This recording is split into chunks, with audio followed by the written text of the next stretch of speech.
Bismillah, assalamualaikum warahmatullahi wabarakatuh. Alhamdulillah rabbil alamin. Wa usalli wa usallim ala sayyidil mursalin wa ala alihi wa sahbihi wa man saru ala nahjihi ila yaumi yub'atsun. Kaum muslimin, sidang salat tarawih dan witir yang senantiasa dimuliakan oleh Allah Subhanahu wa taala. Alhamdulillah, kita masih diberi oleh Allah Subhanahu wa taala kenikmatan yang begitu luas. Nikmat yang begitu sangat banyaknya yang kita rasakan dan penuh keberkahan di bulan yang mulia ini. Ya, akan tetapi jemaah yang dimuliakan Allah, faqalilan min ibadiyasy syakur, sangat sedikit bagi hambaku yang syukur, kata Allah Subhanahu wa taala. Mereka lupa dengan nikmat yang diberikan oleh Allah Subhanahu wa taala. Salah satu cara yang dicontohkan oleh Nabi sallallahu alaihi wasallam untuk mensyukuri nikmatnya yang mulia ini, yang senantiasa Allah Subhanahu wa taala berikan kepada kita, adalah dengan senantiasa menghidupkan salat kita. Sebagaimana hadis yang masyhur dari Aisyah radhiyallahu taala anha, ketika Aisyah bertanya, "Ya Rasulullah, kenapa engkau beribadah sampai kakimu bengkak, berdiri begitu lama?" Kemudian Nabi sallallahu alaihi wasallam mengatakan, "Afala uhibbu an akuna 'abdan syakura?" Tidakkah pantas bagiku untuk menjadi hamba yang bersyukur, kata Nabi sallallahu alaihi wasallam. Makanya jemaah yang dimuliakan Allah, bentuk kesyukuran kita kepada Allah Subhanahu wa taala dengan senantiasa melaksanakan perintah Allah Subhanahu wa taala. Kemudian jemaah yang dimuliakan dan dirahmati oleh Allah Subhanahu wa taala, alhamdulillah, ya, pada malam yang berbahagia ini insyaallah kita akan membahas, ya, yang lumayan penting, ya. Siapa yang tahu tema kita pada malam hari ini? Ya, insyaallah, metode menuntut ilmu yang benar. Ya. Jadi jemaah yang dimuliakan Allah, sebelum kita masuk ke materi kita, sedikit kita membahas tentang keutamaan ilmu yang diberikan oleh Allah Subhanahu wa taala. Keutamaan ilmu yang diberikan oleh Allah Subhanahu wa taala dan Rasulnya, yang dijelaskan oleh Allah Subhanahu wa taala dan Rasulnya, itu sangat mulia sekali jemaah yang dimuliakan Allah. Makanya Allah Subhanahu wa taala memerintahkan kepada kita, kata Allah Subhanahu wa taala dalam surat Thaha ayat 114, Allah mengatakan, "Wa qur rabbi zidni ilma." Ya, katakanlah, ya Allah, tambahkan ilmuku, ya, tambahkanlah ilmu kepadaku. Allah memerintahkan, minta.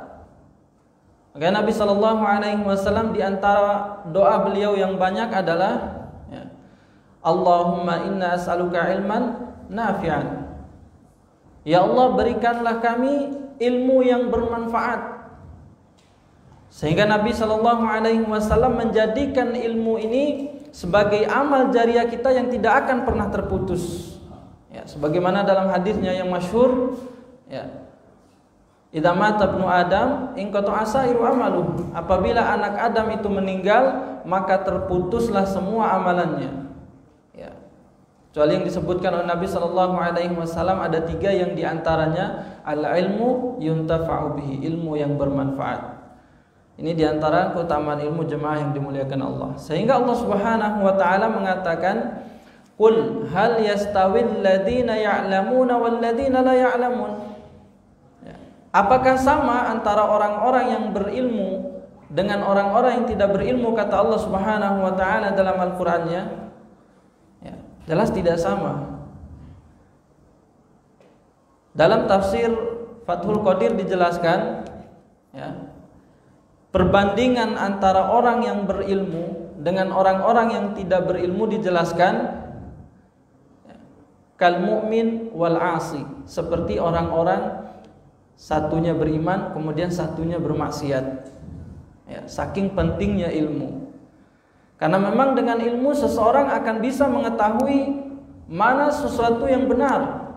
Dengan ilmu dia bisa beribadah kepada Allah Subhanahu wa taala dengan membedakan mana yang baik dan buruk. Ya. Kemudian dengan ilmu Allah Subhanahu wa taala akan mengangkat derajat orang-orang, akan mengangkat derajat manusia. Sebagaimana yang Allah Subhanahu wa taala katakan dalam surat Al-Mujadalah, yarfa'ullahu alladhina amanu minkum walladhina utul ilma darajah. Allah Subhanahu wa taala senantiasa mengangkat derajat orang-orang yang beriman di antara kalian dengan orang-orang yang berilmu. Ya, dengan tingkatan derajat kata Allah Subhanahu wa taala. Ya. Kisah yang sangat banyak sebenarnya yang menunjukkan tentang kebenaran firman Allah Subhanahu wa taala. Ya. Kalau pada zaman dulu, zamannya Nabi sallallahu alaihi wasallam dan para sahabat itu berlaku budak. Kalau di zaman kita sudah enggak ada. Tetapi dengan kesungguhan mereka menuntut ilmu di jalan Allah Subhanahu wa taala, mereka Allah Subhanahu wa taala muliakan.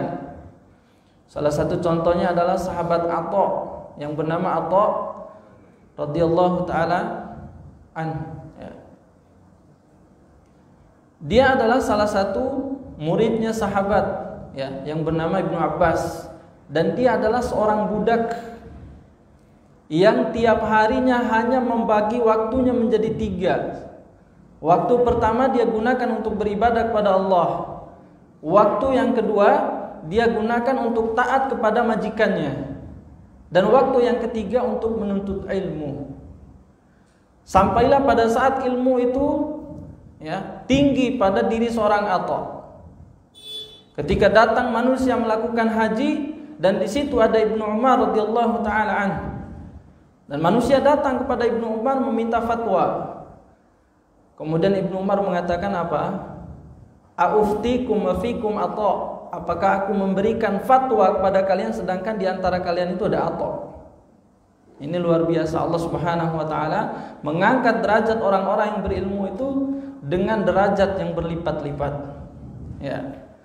Kemudian jemaah yang dimuliakan Allah, dan betapa banyak manusia yang menginginkan kebaikan, yang menginginkan ya, perbuatan baik di mata Allah Subhanahu wa taala namun tanpa ilmu, maka mereka melakukan satu kesalahan yang luar biasa.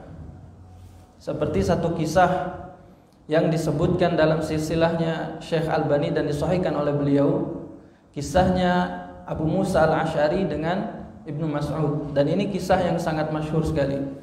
Bahwasannya ya, kisah yang sangat panjang, tapi intinya jemaah yang dimuliakan Allah, Abu Musa al-Asy'ari radhiyallahu taala anhu melihat sekumpulan manusia sedang berada di masjid. Ya. Kemudian Abu Musa al-Asy'ari menceritakan hal ini kepada Ibnu Mas'ud radhiyallahu taala anhu. Ya. Aku melihat manusia, kata Abu Musa al-Asy'ari, ya, ma'ahum hasa, bersama mereka itu adalah beberapa kerikil batu, yukabbirunahu fakabbiru mi'ah. Mereka takbir kemudian diikuti selama sebanyak 100 kali. Fahallilu mi'ah, ya. Kemudian mereka bertahlil 100 kemudian diikuti yang lain. Ya. Fasabbihu mi'ah, kemudian mereka bertasbih pada Allah selama sebanyak 100 kali dan diikuti yang lain pula. Akhirnya Ibnu Mas'ud mengatakan kepada mereka, ini ada para sahabat, baju mereka belum hilang, ya. Walam tuksaru, dan gelas-gelas piring-piring mereka belum pecah di hadapan kalian. Artinya sahabat itu belum hilang. Kenapa kalian melakukan ini? Kemudian mereka mengatakan, wa ma aradna illa al khair. Kami hanya menginginkan kebaikan wahai Ibnu Mas'ud. Ya. Kemudian Ibnu Mas'ud mengatakan, dan ini syahidnya, fakam min muridin lil khair walam yusibhu. Betapa banyak orang-orang yang menginginkan kebaikan tetapi dengan cara yang salah. Ya, ini jemaah yang dimuliakan Allah, kalau tidak didasari dengan ilmu, ya, ini pada masa sahabat terjadi, jemaah yang dimuliakan Allah. Dan para sahabat masih hidup dengan mereka. Tetapi karena tidak adanya pertanyaan yang bertanya kemudian mengamalkan dengan hawa nafsu mereka, akhirnya ya, mereka menginginkan kebaikan tapi dengan cara yang salah. Ya. Makanya jemaah yang dimuliakan Allah, menuntut ilmu itu penting. Ya, makanya nanti akan kita sebutkan ya, cara menuntut ilmu atau ya, syarat-syarat bagaimana agar ilmu itu bisa sampai kepada kita dengan baik. Tentunya ilmu agama yang dimuliakan Allah Subhanahu wa taala. Baik. Al-Imam Syafi'i rahimahullahu taala menyebutkan dalam dua hadis, dalam dua bait syairnya, beliau mengatakan, "Akhi, lan tanalal ilma illa bisittah." Wahai saudaraku, kata Al-Imam Syafi'i, kalian tidak akan mendapatkan ilmu kecuali dengan 6 perkara. Ini 6 perkara yang disebutkan oleh Al-Imam Syafi'i. Ada 2 tambahan perkara yang ditambahkan oleh Syekh Muqbil rahimahullah. Nanti akan kita sebutkan. Yang pertama yang Imam Syafi'i sebutkan, ya, qisman, Zaka'un wa hirsun wa ijtihadun wa bulghatun wa suhbatu ustadin wa tul zaman. Ada 6 yang disebutkan oleh Al-Imam Syafi'i. Yang pertama yang beliau sebutkan adalah zaka, tentang kecerdasan. Harus ada pada diri seseorang yang namanya kecerdasan. Dan dijelaskan oleh para ulama, kecerdasan di sini ada 2. Ya. Kecerdasan yang berupa fitri, yaitu fitrahnya dia, orangnya cerdas. Dan ada yang namanya iktisabi, yang harus didapatkan. Makanya Nabi SAW mengatakan, man yuridillahu bihi khairan yufaqihu fiddin. Siapa yang diinginkan oleh Allah Subhanahu wa taala kebaikan pada dia, Allah akan pahamkan dia dalam urusan agama. Artinya Allah berikan dia kecerdasan. Ini fitrah, ada yang diberikan oleh Allah Subhanahu wa taala. Dan ini tidak Allah Subhanahu wa taala berikan kepada seluruh manusia. Dzalika fadlullahi yu'tihi man yasha. Itu adalah keutamaan yang Allah berikan kepada siapapun yang Allah Subhanahu wa taala kehendaki. Artinya kecerdasan ini hanya untuk Allah, hanya untuk yang diberikan oleh Allah Subhanahu wa taala. Kemudian yang kedua, iktisabi, yang harus kita dapatkan. Walaupun mungkin ada yang enggak cerdas, tetapi minimal dia menempuh jalan itu. Makanya Nabi SAW mengatakan, man salaka tariqan yaltamisu fihi ilman sahhalallahu lahu bihi tariqan ilal jannah. Barang siapa yang menempuh jalan untuk menuntut ilmu, Allah mudahkan dia untuk masuk ke dalam surga. Artinya ada usaha dia. Ya. Makanya misalkan ada contoh 2 orang, yang satu cerdas dan yang satu enggak cerdas. Yang satu enggak mau belajar ilmu agama, tapi yang enggak cerdas ini dia mau berusaha. Akhirnya ketika dia mendapatkan ilmu agama, yang mungkin suatu saat yang cerdas ini bisa menanyakan satu hal kepada yang belajar tadi. Ya, jadi belum tentu orang yang cerdas itu mau belajar ilmu agama. Makanya harus ada usaha di sini. Enggak hanya butuh kecerdasan tok. Harus ada usaha. Ya, makanya kecerdasan dibutuhkan di sini. Baik itu kecerdasan yang memang dia cerdas, lebih-lebih dia harus berusaha.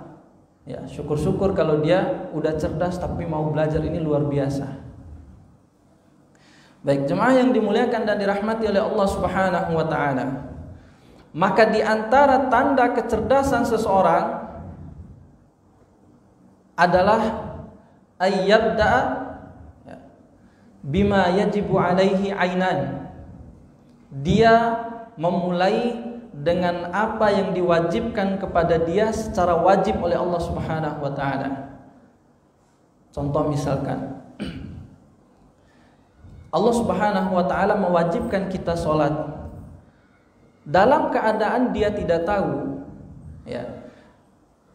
Allah Subhanahu wa taala telah mewajibkan kita salat dan menjelaskan hukum-hukum seputar salat. Ada hal-hal yang membatalkan salat kita, yang makruh dalam salat kita. Bagaimana kalau seandainya kita melakukan ini dan itu dalam salat kita? Dan ini wajib kita pelajari terlebih dahulu. Akan tetapi kalau dia mengambil jalan lain, misalkan dia langsung belajar tentang bab jihad dan lain sebagainya tanpa mengedepankan hal yang lebih wajib bagi dia, ini bukan tanda kecerdasan. Maka harus mengedepankan hal-hal yang wajib. Makanya Allah Subhanahu wa taala mengatakan dalam Al-Qur'annya, ya, walakin kunu, ya, rabbaniyin, kata Allah Subhanahu wa taala, bima kuntum tu'allimun. Jadilah kalian rabbaniyin dengan apa yang kalian ajarkan, wa bima kuntum tadrusun, dengan apa yang kalian pelajari, kata Allah Subhanahu wa taala. Ya, artinya di sini Allah Subhanahu wa taala menjelaskan, ya. Ada satu tafsir yang sangat tepat dengan maksud ayat ini, dan penafsiran ini dinisbatkan kepada Ibnu Abbas radhiyallahu taala anhu. Ya, beliau mengatakan ar-rabbani alladhi yurban nas bisigharil ilm qabla kibarihi, yaitu seseorang yang robbani mengajarkan hal yang lebih kecil dari ilmu itu sebelum dia memulai daripada ilmu-ilmu yang lebih besar. Jadi memulai dengan hal-hal yang kecil sebelum hal-hal yang besar. Ini yang Allah Subhanahu wa taala sebutkan Rabbani, yaitu orang-orang yang senantiasa mengajarkan hal-hal yang lebih penting terlebih dahulu sebelum hal-hal yang memang enggak diwajibkan oleh Allah Subhanahu wa taala. Seperti contoh kita tadi, karena kebanyakan manusia maunya yang lebih besar dulu baru yang lebih kecil. Dia pelajari tentang bab jihad dan lain-lain sebagainya, sedangkan sholatnya masih amburadul dan lain sebagainya. Ya. Makanya kecerdasan di sini diperlukan jemaah yang dimuliakan Allah. Karena kata Allah Subhanahu wa taala dalam Al-Qur'annya, ya, surat Al-Isra ayat 70, Allah mengatakan walaqad karramna bani Adam. Kami telah muliakan Bani Adam, kata Allah Subhanahu wa taala. Allah Subhanahu wa taala mengatakan, ya, wa hamalnahum bil barri wal bahr warzaqnahum minat thayyibat wa faddalnahum ala katsirin mimma khalaqna tafdila. Allah mengatakan, ya, sesungguhnya kami telah memuliakan anak Adam dengan apa yang Allah Subhanahu wa taala beri, dengan rizki yang baik, ya. Kemudian Allah telah membedakan mereka dengan semua makhluknya yang lain, yaitu dengan pikirannya anak Adam bisa membedakan antara satu dengan yang lainnya. Dibedakan oleh Allah Subhanahu wa taala dan dimuliakan. Maka Allah Subhanahu wa taala berikan kecerdasan kepada anak Adam.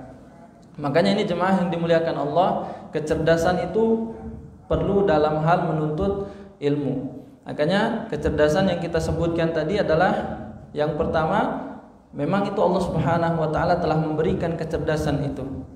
Dan yang paling penting adalah usahanya. Ya. Usaha dan dibarengi dengan kecerdasan itu lebih mantap lagi. Kemudian yang kedua yang disebutkan oleh Al-Imam Syafi'i adalah wahirsun. Hirsun yang dimaksudkan oleh para ulama di sini alla yudhi'al waqt bima la faidata fih, tidak menyia-nyiakan waktu terhadap sesuatu yang tidak memiliki faidah. Ya, banyak bercanda dan lain-lain sebagainya. Karena jemaah yang dimuliakan Allah, ada satu ulama yang disebutkan oleh para ulama, ya, kata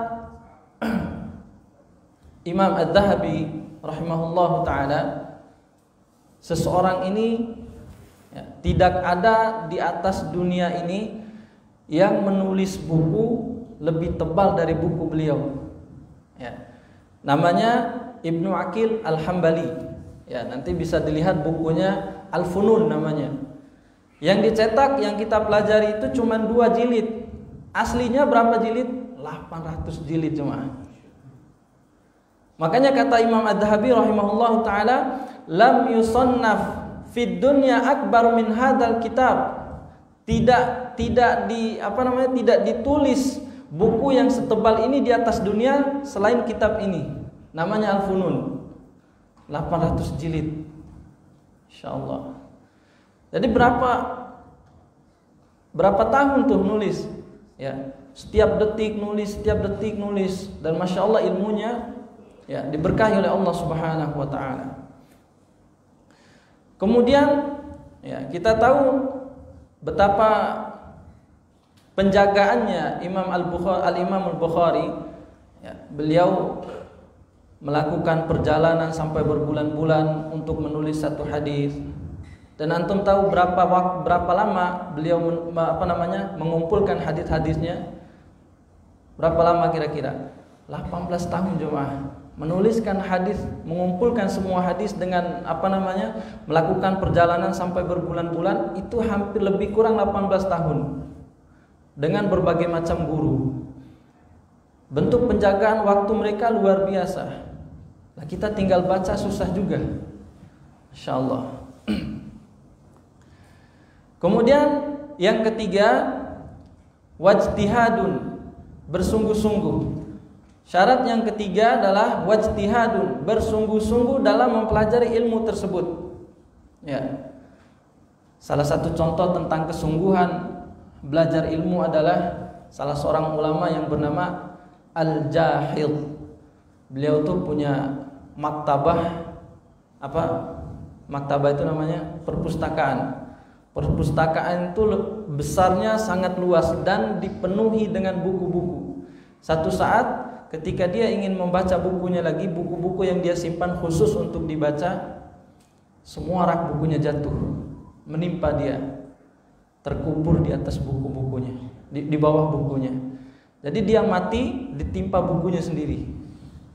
Jadi setiap hari dipergunakan waktunya untuk membaca sungguh-sungguh sampai punya maktabah sendiri, perpustakaan sendiri dan dipenuhi dengan buku. Dia memisahkan buku-buku yang suka untuk dia baca.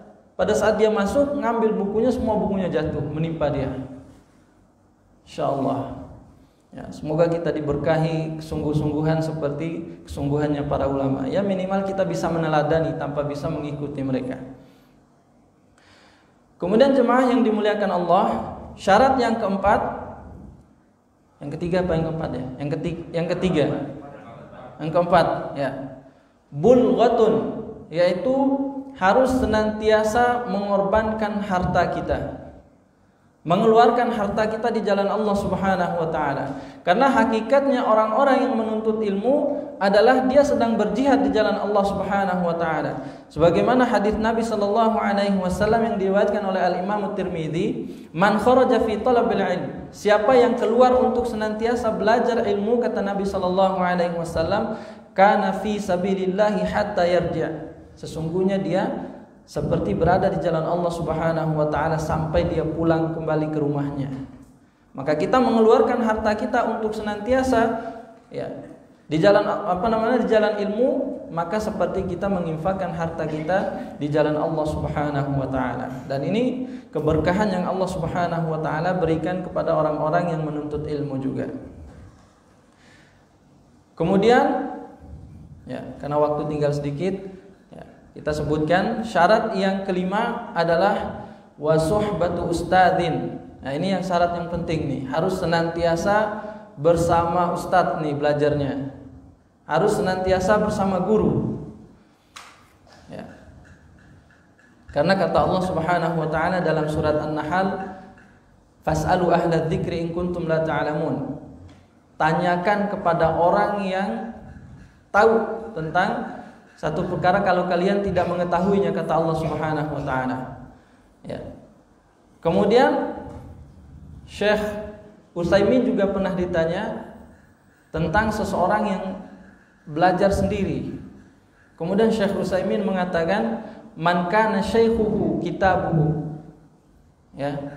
Fa khatahu aktsaru min shawabihi. Barang siapa yang gurunya hanya buku tok, maka kesalahannya akan lebih banyak dari benarnya. Ya.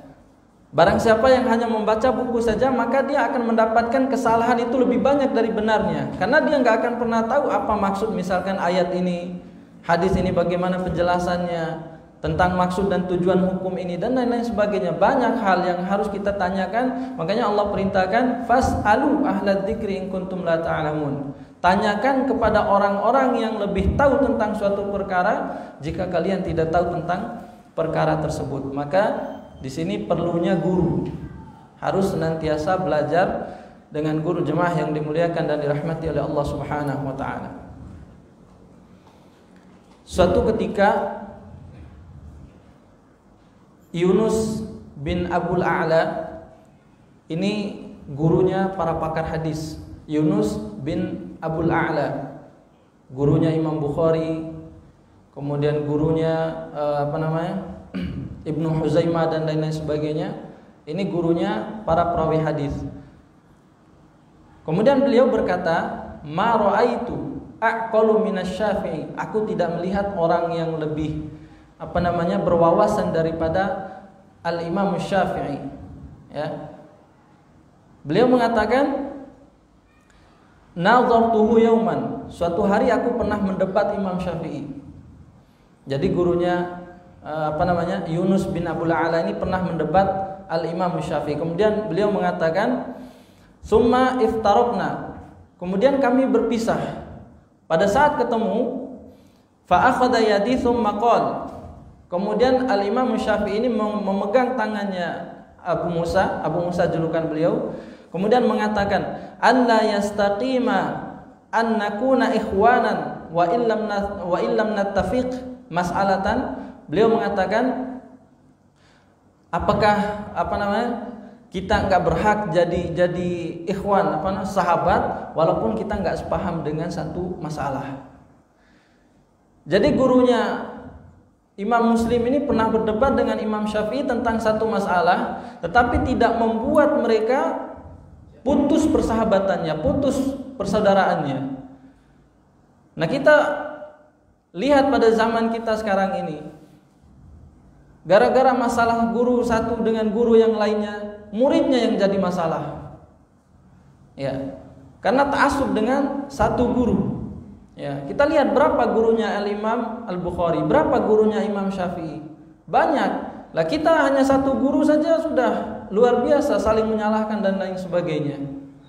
Dan satu guru itu pun sering mentahzir ustaz-ustaz dan lain sebagainya. Masya Allah. Ya. Semoga Allah Subhanahu wa taala senantiasa menjaga kita. Ini di antara akhlaknya para ulama, walaupun berbeda mereka dalam satu masalah tapi tidak membuat mereka saling bermusuhan. Ya. Baik jemaah yang dimuliakan dan dirahmati oleh Allah Subhanahu wa taala. Kemudian syarat yang keenam yaitu tuluz zaman. Belajar itu tidak cukup dengan 1-2 hari, akan tetapi harus dengan masa yang panjang. Ya. Misalkan baru seminggu belajar sudah putus asa, nah itu belum nyampe ilmu. Ya, baru kulitnya. Ya.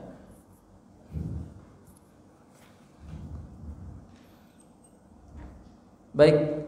Kemudian tambahan 2 syarat yang disebutkan oleh Fadilatul Syekh Muqbil rahimahullah ta'ala. 2 syarat yang ditambahkan oleh Syekh Muqbil, yang pertama adalah faragul qalb anisyigal, yaitu kosongnya hati dari kesibukan. Kalau orang-orang yang sibuk dengan satu urusannya, kemudian dia datang menuntut ilmu, maka hatinya enggak tenang, dia akan memikirkan satu hal yang lain dan sebagainya. Atau mungkin dia meninggalkan keluarganya dalam keadaan lapar. Dalam majelisnya akan berpikir, nih anak istri saya bagaimana. Atau mungkin dia meninggalkan dagangannya dan lain sebagainya. Dikhawatirkan membuat hati dia lalai dari ilmu. Bukan hanya dengan ilmu jemaah, hampir semua ibadah. Kemudian yang terakhir adalah taqwallah wahiyat taman. Ini syarat yang paling penting adalah taqwallah, bertakwa kepada Allah Subhanahu wa taala. Kalau tidak adanya syarat ini, taqwallah, semua syarat di atas itu ya hampir enggak berjalan. Ya, karena penggerak hati kita adalah Allah Subhanahu wa taala. Wa may yattaqillaha yaj'al lahu makhraja. Barang siapa yang bertakwa kepada Allah, Allah akan berikan dia jalan keluar. Misalkan dia susah untuk menghafal, baru susah menghafal 1-2 ayat udah putus asa, akhirnya ditinggalkan. Harus serahkan semua kepada Allah. Baru menghafal 1-2 hadis, kemudian susah masuk, ditinggalkan. Ya, ini belum bertakwa kepada Allah. Maka kita lihat niatnya untuk apa dulu nih, ya. Makanya harus bertakwa kepada Allah Subhanahu wa taala. Wa yarzuquhu min haitsu la yahtasib. Termasuk Allah Subhanahu wa taala akan memberikan dia rizki di arah yang dia tidak sangka-sangka. Termasuk rezeki ilmu, ya. Karena Nabi sallallahu alaihi wasallam berdoa, Allahumma inna nas'aluka ilman nafi'an wa rizqan thayyiban wa amalan mutaqabbala. Termasuk di sini adalah ilmu yang bermanfaat. Maka ini jemaah yang dimuliakan Allah Subhanahu wa taala. Ya, maka ini jalan yang harus kita tempuh untuk senantiasa kita istiqomah di atas jalan ilmu ini. Kemudian yang terakhir, ya, satu tambahan sedikit, bahwasanya Ibnu Abbas radhiyallahu taala anhu, ya, ditanya oleh salah seorang sahabat, "Kaifa akhadta hadzal ilmil ghazir?" Bagaimana kamu mendapati ilmu yang sangat banyak ini? Ibnu Abbas menjawab, "Bilisanin saul." Yang pertama dengan lisan yang suka bertanya.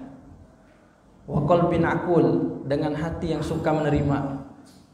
Ya, ini tambahannya, kalau tidak paham dengan suatu urusan harus kita senantiasa bertanya dan hati yang senantiasa lapang di atas jalan ilmu. Baik jemaah yang dimuliakan dan dirahmati oleh Allah Subhanahu wa taala. Ya, mungkin waktunya tinggal sedikit, ya. Dan materi kita alhamdulillah sudah habis. Kita cukupkan pertemuan kita pada kesempatan kali ini. Semoga yang sedikit ini bisa sangat bermanfaat buat kita, lebih-lebih untuk menambah semangat kita untuk menuntut ilmu dan bisa menjadikan kita lebih, ya, dekat dengan Allah Subhanahu wa taala dan dimudahkan jalan kita untuk meraih surganya Allah Subhanahu wa taala. Kita tutup dengan doa kafaratul majlis. Subhanakallahumma bihamdika asyhadu an la ilaha illa anta astaghfiruka wa atubu ilaik. Wassalamualaikum warahmatullahi wabarakatuh.